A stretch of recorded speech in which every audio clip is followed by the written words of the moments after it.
AirTag exposed his midnight trips. I woke to a vibration and saw a dot sliding across the map. My AirTag, tucked inside my boyfriend's key fob, traced the same streets every midnight. That week I slept at my mother's while she healed from a fall, and he said he went to bed early. The dot moved, paused for 17 minutes, returned along the main avenue and vanished. It repeated 3 nights in a row. Same corner, same building. I wrote down times, nearby plates, and lights. I thought about the wedding boxes stacked in my closet and the venue deposit I had paid.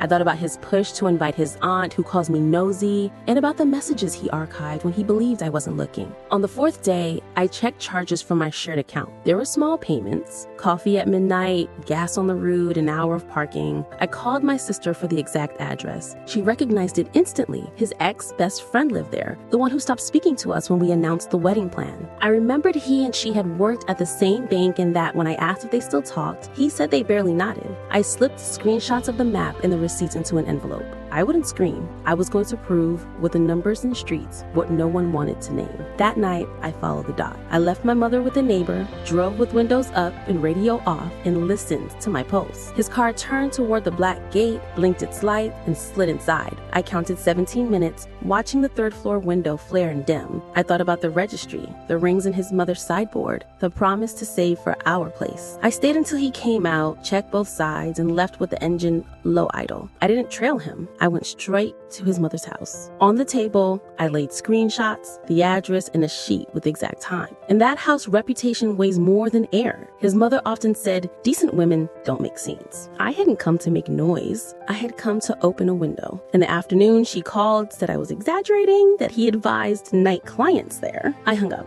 and waited. My sister sent a photo from the sidewalk, him leaving the same gate with a wrinkled shirt. I took the keys and returned to that kitchen. He arrived with his eyes down. His mother tried to shut the subject, but the paper on the table said enough already. I listed the 4 midnights, the charges, the route, the 3rd floor window. I slid my keys and the empty keyring across the cloth. I said I had canceled the venue with insurance I bought, and the refund would come to my account. I opened the sideboard and took out the envelope with the rings waiting for blessing. I left mine on the table and pushed his to the edge. No one raised a voice there. Silence did the work families avoid when they choose appearances. I left before dark. A notification came with the refund. I drove to my mother's. She slept easily, leg propped, lamp on. I straightened her blanket, put the AirTag in the nightstand, and closed the door very softly. I stood in the hallway for a moment and listened to the refrigerator and the tick of the clock. I breathed in, counted 17 seconds, and understood I don't need anyone else's schedule to set my life.